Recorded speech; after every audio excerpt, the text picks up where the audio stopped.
마태복음을 읽고 있는데 어떻게 이렇게 우리가 이 시대에 코로나 시대에 예배자가 되어야 되는 얘기들을 쭉 하고 있는가 이렇게 보다가 여기서 제 눈이 더 멈추게 되었습니다. 제자는 선생보다 종은 그 상전보다 높지 못하는데 예수님이 순교자적인 각오로 인류를 구원해 주셨는데 우리가 그분보다 높을 수 있겠는가? 우리가 그분보다 더 편할 수 있겠는가? 그리고 너희를 넘겨줄 때 무엇을 말할까 염려하지 말라. 그때 너희에게 할 말을 다 주실 것이다. 예수를 믿기 때문에 모든 사람에게 미움을 받게 되는데 끝까지 견디는 자는 구원을 얻게 될 것이다. 그런 말씀을 쭉 10장에서 하고 있습니다. 26절에 보니까 또 그래서 두려워하지 말라는 거죠. 두려워하면 안 됩니다. 두려움이 있으면 우리들에게 질병으로 찾아와요. 그래서 두려움이 있으면 안 됩니다. 두려움은 곧 우리들의 실패를 말하는 것이거든요. 이 시대에 더 두려워하지 말아야 된다. 숨은 것이 알려지지 않을 것이 없기 때문이다. 28절에 뭘 두려워해야 되냐? 몸은 죽여도 영혼은 능히 죽이지 못하는 것들을 두려워하지 말고 오직 몸과 영혼을 능히 지옥에 멸하실 수 있는 우리 아버지 하나님 창조주를 두려워해야 된다. 굉장히 중요하죠. 그래서 또 32절에 내려가서 보면은 사람 앞에서 나를 시인하면 나도 하늘에 계신 내 아버지 앞에서 시인할 것이고 사람 앞에서 나를 부인하면 하늘에 계신 내 아버지 앞에서 저도 부인을 받게 된다는 것입니다. 그래서 이 시대는 바로 이 마태복음 10장에 있는 이런 구절들처럼 정말 하나님을 시인하는 자가 누군가, 정말 두려워하지 않는 자가 누군가, 예배에 성공하는 자가 누군가, 여러분 기도해 보십시오. 그런 감동이 옵니다. 이 시대 하나님이 우리를 이렇게 테스트하시면서 마스크로 입을 가렸는데도 찬양할 수 있겠는가? 이렇게 어려운 가운데서도 예배자로 설 수 있겠는가? 여러분 그 어느 시대나 어느 국가나 예배자가 된다는 것은 다 똑같습니다. 목숨을 거는 일이었었습니다.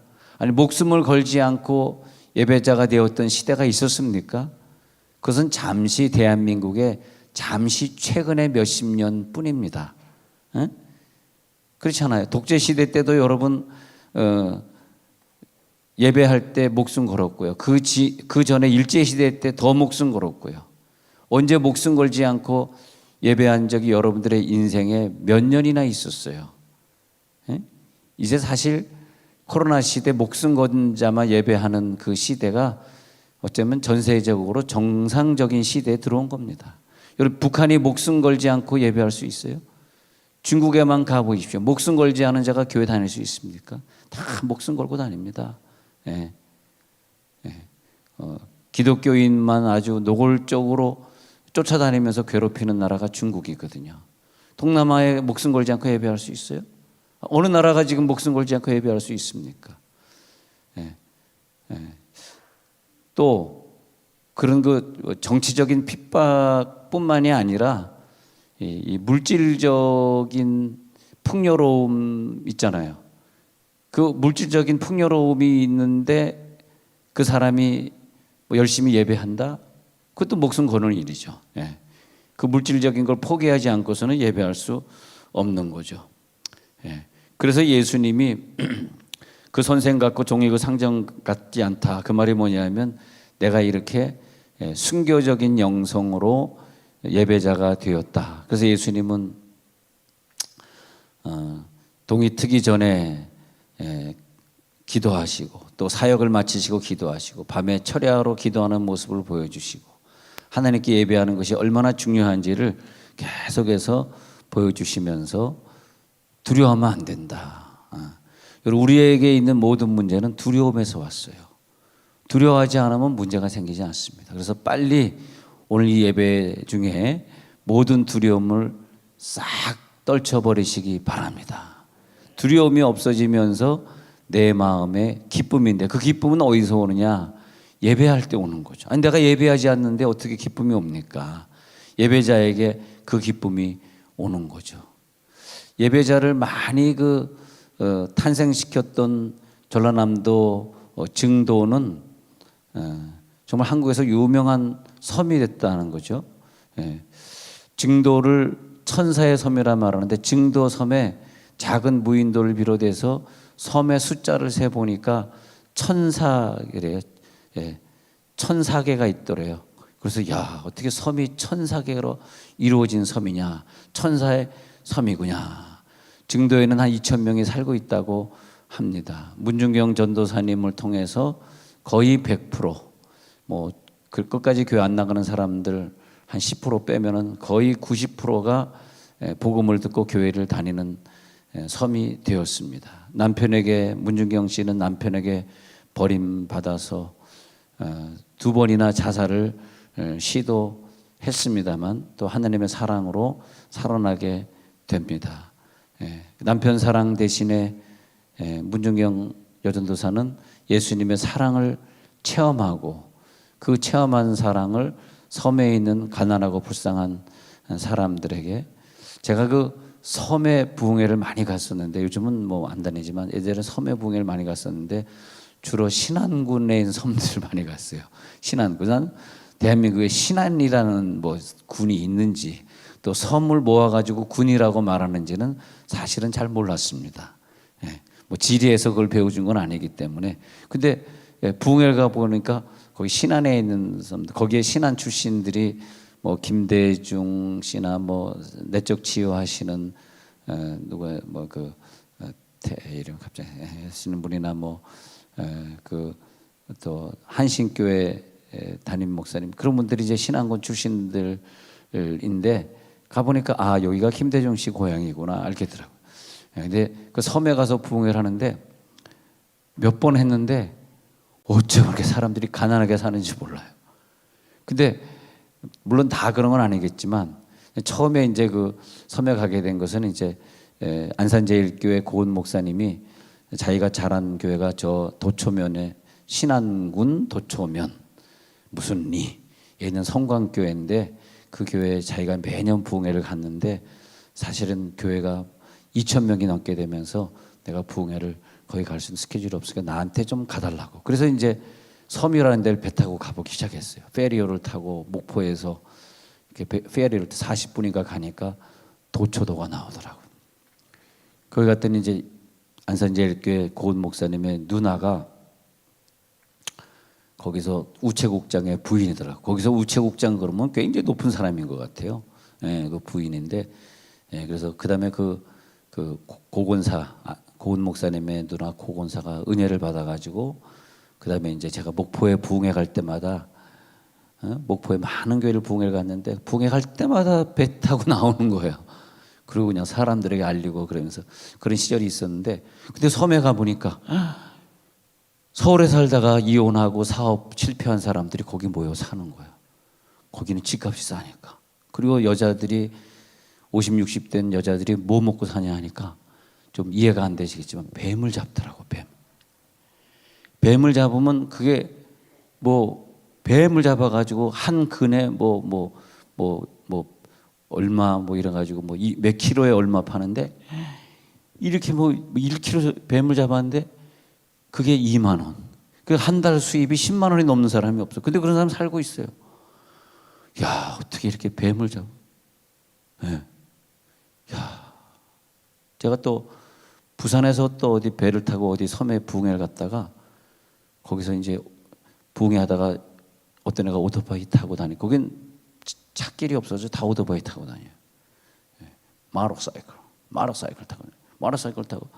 야, 나 그거 좀 타보자 해가지고 오토바이 탔다가 돌담에 부딪혀가지고 얼굴이 확 깨졌습니다, 제가. 근데 부흥회 저녁에 또 설교해야 되잖아. 병원을 갈 수가 없네. 얼굴이 깨졌는데. 그 상태로 이렇게 대충 하고 부흥회를 갔는데 저 부모님이 이거 알게 되면 부흥 강사인데 난리가 날 텐데. 근데 그 부모님이 부흥 강사 오토바이가 완전히 찌그러졌어요. 바퀴가 틀어지고. 그런데 어떻게 부흥 강사에 이 돈을 내라 그러겠습니까? 그냥 가십시오. 그래서 다행히 살아 돌아왔습니다. 참 희한한 부흥 강사가 다 있죠. 부흥회 안 하고 오토바이 타고 다녔으니 별의별 일들이 다 있었는데, 근데 하여튼 그 도초도에 있는 사람들은 너무 가난한 기라. 그래서 섬에 다닐 때는 평소에 사례비 잘 안 받기로 유명하지만 하여튼 섬에 갈 때는 부흥회를 하면서 사례비를 받은 적이 없는데, 근데 얼마나 그분들이 가난해. 세상에 이렇게 가난하게 사는 사람, 난 세상에 살면서 그렇게 가난한 사람들 처음 봤네. 다 이혼한 여자들 거기가 살고 있더라고. 근데 문중경 전도사가 있던 그 증도도 마찬가지입니다. 저도 증도도 가봤습니다만 진짜 지금은 이제 잘 사는 동네가 됐어요. 근데 거기서 이제 이 문중경 전도사는 철저하게 예배 훈련을 합니다. 그래서 이성복 목사님 같은 훌륭한 목사님 밑에서 훈련 받으면서 예배 훈련을 통과합니다. 예배 훈련을 우리가 다 통과해야 그 다음에 하나님이 우리들의 사역을 주시는데, 하나님의 은혜 산다고 하는 것은 예배자가 되는 거 아닙니까? 그래서 예배자가 되지 않으면 우리가 능력받을 수도 없고 기도자가 될 자격도 없고, 근데 예배자는 순교자거든요. 순교가고 하지 않으면 예배자가 될 수가 없거든요. 그래서 예배 훈련을 다 마치는데 그 고난과 역경 가운데서도 문중경 전도사 예배를 다 수료합니다. 모든 예배를 다 수료합니다. 그리고 6.25 전쟁이 납니다. 6.25 전쟁에서 공산당들이 들어와서 사람을 막 죽일 때 그 당시에 전도사와 교인들을 다 이렇게 피난시키고, 그리고 자기는 순교해서 죽습니다. 그래서 그 유명한 순교자의 반열에 문중경 전도사가 들어가게 되는 거죠. 그 예배자가 되어서 순교자의 위치에 선다는 게 이게 아무에게나 있는 건 아니죠. 우리가 한 시대 몇십 년 동안 편안한 예배를 뭐 정치적으로도 예배자를 핍박한 적도 없고 그런 시대를 우리가 한동안 지냈는데, 그걸 좋아할 게 아니에요. 왜냐하면 순교자가 그동안 안 나왔으니까. 여러분 어느 이렇게 막 광화문에서 누가 막 데모하잖아요. 막 데모하면 거기서 데모하다 죽는 사람이 있나 한번 좀 보세요.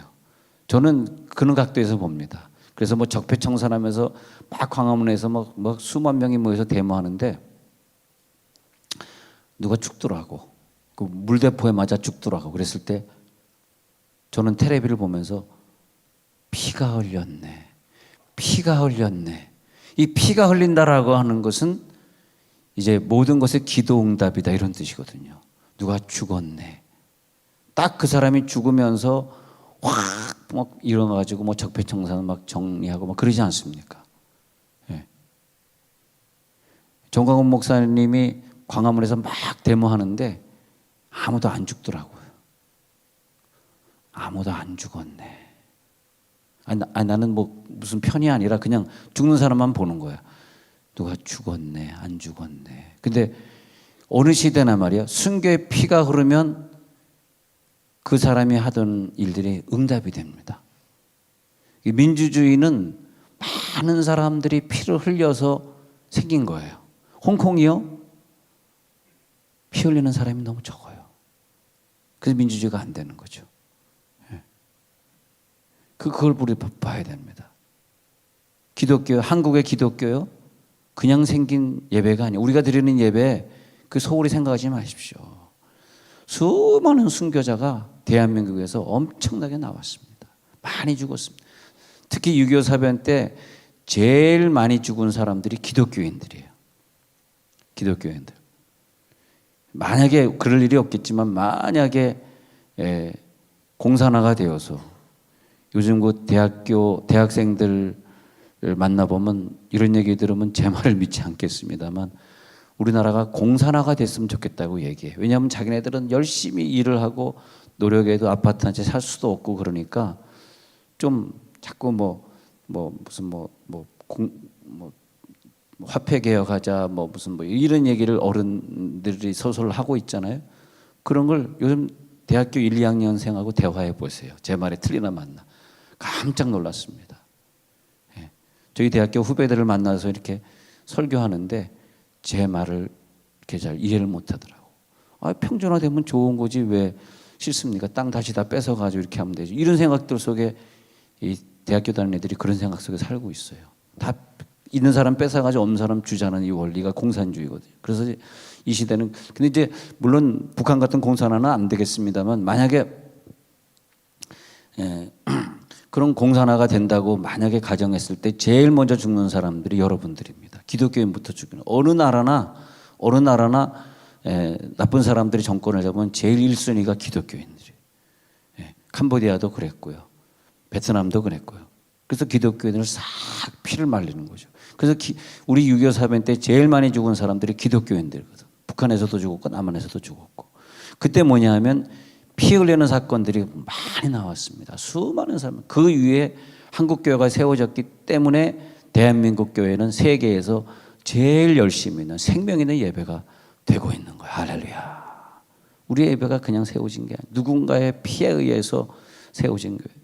그 여러분 공주든 이 세종은 이제 새로운 도시니까 별로 없습니다만 공주라든지 이런 오래된 도시 가보시면 다 순교자의 영성으로 세워진 그런 교회들이 많이 있습니다. 그런 교회들이 많이 있어요. 그래서 이 다니엘 같은 경우는 다니엘 6장 10절에 보니까 조서에 왕의 도장에 찍힌 것을 알고 자기 집에 들어가서 그 다음에 윗방에 올라간단 말이죠. 예루살렘을 향해 창문을 열어요. 창문을 열고 소리질러 기도하면 지나가던 사람들이 알고 고발할 거 아닙니까? 고발하면 뭐 구리시장이 뭐 교회에서 모이는 거 고발하면 상 주겠다는 뉴스를 보면서 여러분 이 교회는 정권의 지배를 받는 것이 아닙니다. 교회는 하나님이 주인이기 때문에 세상에 어떤 사람이 정치를 하고 어떤 사람이 정권을 잡아도 교회는 치외법권 지역이에요. 우리가 우리 건강을 위해서 마스크를 쓰는 거지 남에게 피해를 주기 위해서 교회에서 마스크를 쓰는 것이 누구가 뭐 지시를 받아 하는 것이 아닙니다. 근데 그걸 고발하는 사람 상 주겠다는 얘기를 하면서 거기까지만 하겠습니다. 근데 다니엘을 보니까 하루에 세 번씩 기도하지 않습니까? 이게 뭐냐면 이 3번 예배. 성경에 보면요. 예배자들이 하루 3번 예배를 해요. 3번 예배하시기 바랍니다. 새벽 기도도 하고 점심때 직장에서도 신우회하고 저녁에 집에 가서도 가정 예배하고 뭐 이런 식으로 하나님 나에게 하루 3번 예배할 수 있는 기회를 주시니 감사합니다. 그게 뭐냐 하면 순교자가 되지 않으면 예배자가 될 수 없다는 얘기예요. 하루 3번 예배하는 게 순교자지 뭡니까? 순교할 각오가 없으면 하루 3번 예배가 안 되는 거죠. 그래서 다니엘은 하루 3번씩 무릎을 꿇고 10절 끝부분에 보니까 창문을 열고 전에 하던 대로 하루 3번씩 무릎을 꿇고 기도해. 그리고 하나님께 감사해. 이게 예배자거든요. 바벨론에 포로되어 왔어도 다니엘은 하루 3번씩 예배를 계속 드렸습니다. 그러니까 그 예배자를 통해서 하나님이 여러분 그 성경에 보면요. 어느 시대가 죄를 져가지고 적군이 들어와서 그 시대 사람들을 그 예루살렘 사람들을 다 포로로 잡아가고 그렇게 되잖아요. 그 다음에 언제 그들이 풀려지는 동시에 그 적군의 왕이 언제 죽습니까? 적군의 왕의 수명은 누가 정합니까? 예배자가 정하는 거예요. 그 예루살렘에서 다시 제사가 회복되잖아. 예배가 회복되잖아. 그러면 그들을 포로 끌려갔던 사람들 그 왕들이 비참하게 죽잖아요. 예? 그리고 다시 저쪽의 정권이 또 바뀌잖아요. 예. 그러면 새로운 왕이 들어서면서 다시 다니엘을 접대하고 다니엘을 알아보고 그렇지 않습니까? 또 그 시대에 요셉 같은 사람이 살아서 끝까지 형제들을 욕하지 않고 미워하지 아니하고 한마디도 형제를 미워하는 얘기를 한 적이 없어요. 그렇게 자기를 죽이려고 했던 그 형들을 말이에요. 예. 그리고 끝까지 애굽에서 예배자가 되었을 때 그 예배자 한 사람 때문에 애굽이 7년 흉년이 들었어도 살게 하시고 또 흉년이 들었을 때 이스라엘 사람들을 다 애굽으로 피난시키는 예배자 한 사람을 통해서 축복이 들어오고 예배자 한 사람을 통해서 한 나라가 살게 되고 할렐루야. 근데 그냥 예배자가 아니에요. 예배자들은 다 순교자였었습니다. 예배하다 순교했고요. 예배하다 목이 잘려 죽었고 영국에서 최초의 순교자가 304년에 나오는데 최초의 순교자로 알려졌던 이 브리트는 성 알반 도시, 그 당시에는 베룰라미움이라는 도시였는데 로마 제국에서 이 구교 사람들이 말하자면 천주교 사람들이 로마에서 기독교 사람들을 많이 죽입니다. 그때 기독교를 믿는 사제가 영국으로 도망을 갑니다. 도망가 가지고 이 브리튼의 집에 들어갑니다. 근데 거기서 나 좀 숨겨주세요 하니까 들어오십시오 해가지고 그걸 숨겨줬는데 거기 숨어 있어서 사는 동안 이 사람에게 성경을 가르쳤는데 브리튼이 내가 예수를 믿어야 사는구나 해가지고 훌륭한 제자가 됩니다. 그런 다음에 그 다음에 거기에서 로마 사람들이 들어와서 이 사제 어디 갔냐 그랬을 때 사제복을 입고 있던 이 사람이 대신 잡혀갑니다. 대신 잡혀가고 거기서 대신 목이 잘려서 순교했는데 영국에서는 최초의 순교자다 그렇게 말을 하는데 이 순교자가 나오면서 영국에 성령의 불이 붙기 시작하는 거예요. 그래서 영국 교회가 하나님의 큰 역사를 하게 되는 걸 볼 수 있습니다. 순교적인 각오 아니면 이 코로나 시대를 누가 이겨낼 수 있을까? 순교라는 것은 하나님 나라의 복음을 위해서 예수님이 내게 준 믿음을 지키기 위해서 기꺼이 내 죽음을 지불하면서 하나님 내가 예배자의 위치에서 떠나지 않겠습니다. 민주주의가 피를 먹고 자랐듯이 피를 먹고서야 민주주의가 탄생했듯이 이 기독교도 피 위에 세워지는 것인데 순교자의 피. 여러분 레위기에 보면 레위기 1장부터 쭉 나오는데 그 제사가 뭡니까?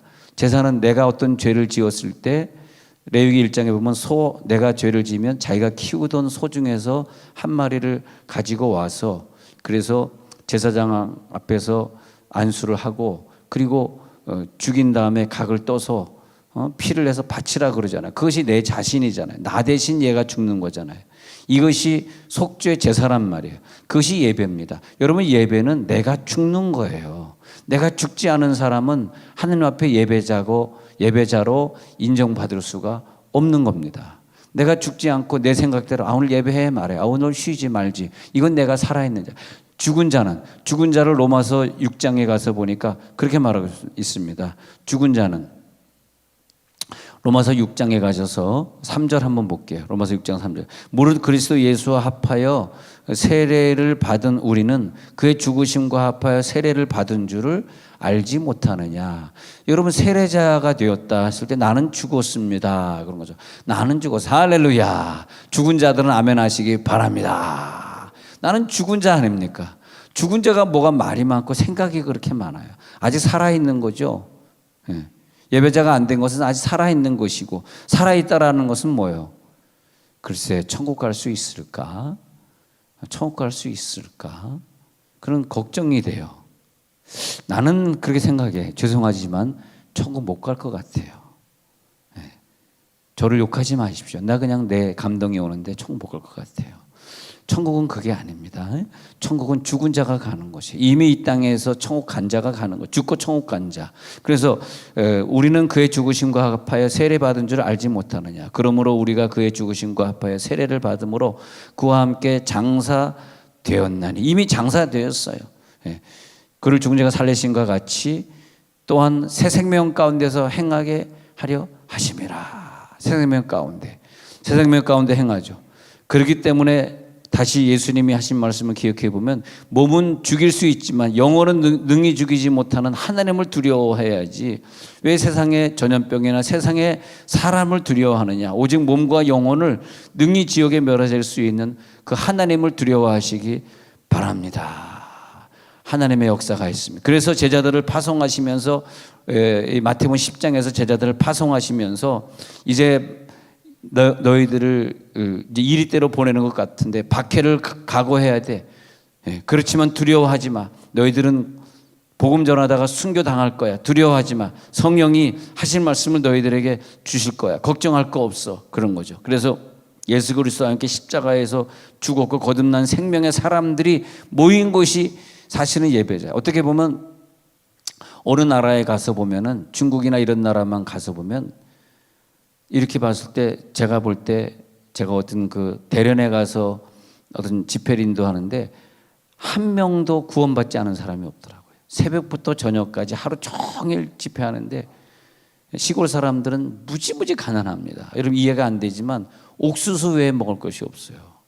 옥수수를 겨울 내내 창고에 있다가 꺼내 먹는데, 물론 그 집회 사람들 한국에서 가져간 돈으로 먹이는 거지만 좀 맛있는 거 좀 먹이라 그러는데 예산이 그렇게 안 되면 옥수수, 오전에는 옥수수 죽이고 점심 때는 옥수수 밥이고 그리고 그냥 무말랭이 같은 거 하나에다 간장에 먹는 거예요. 불쌍합니다. 아마 지금도 그럴 겁니다. 지금도 시골이 그렇게 못 살아요. 시골이었는데 그 사람들은 목숨 걸고 예배하더라. 목숨. 4박 5일을 집회하는데 자리를 떠나요. 화장실도 안 가. 뭐 먹은 게 없으니 화장실 갈 것도 없겠지. 예. 그러니까 그냥 앉아가지고 깨알같이 한자를 쓰면서 막 설교 막 울면서 하고 기도받겠다 그러면 그냥 막 줄을 서가지고 기도받으려고. 그래서 중국 교회에 목숨 걸고 모이는 사람들은 한 90% 구원받은 것 같고 10%는 지옥 갈 것 같습니다. 90%. 뭐 그 가운데서 믿음 없는데 얼떨결에 따라온 사람도 있을 테니까. 근데 한국 교회는 너무 편안했기 때문에 하나님이 보실 때 그래서 한국 교회, 이제 미국 신학자가 최근에 구원받은 자를 교회 나오는 사람의 17%라고 발표를 했습니다. 코로나 시대에 이제 통계를 내봤더니 진짜 천국 갈 사람이 100명 중에 17명이다. 그렇게 최근에 발표한 기사를 제가 종교 기사를 봤는데, 근데 정말 하나님 믿고 천국 갈 사람이 누군가? 이제 미국에서 17%라면 우리나라는 뭐 좀 퍼센테이지가 많겠죠. 70% 80% 되리라 생각은 해봅니다만은 그건 전 잘 모르겠고 제가 함부로 얘기할 내용은 아닌 것 같은데, 정말 이 시대에 하나님께서, 그래서 하나님이 코로나 시대를 주면서 천국 갈 자들만 자꾸 모아가시는 것 같아. 그리고 올해 만약 이렇게 했고 내년도에 더 심한, 이제는 코만 가리면 안 되고 눈도 가려야 되는 시대가 내년도에 만약에 온다 그러면 진짜 예배. 그래서 여러분 혹시 몸이 안 좋아서 예배 못 나오시는 분들에게 부탁을 드리는데, 그런 분들은 집에서 더 많이 그 대신에 예배하셔야 돼요. 저녁에도 가정 예배 드리셔야 돼요. 그러면 구원받은 사람이에요. 진짜로. 교회 못 나오더라도. 그 아침에 큐티하면서 말씀 묵상해야 돼요. 그런 분 계십니까? 그런 분들은 여기 앉아 계신 보다 더 구원받았을 수도 있어요.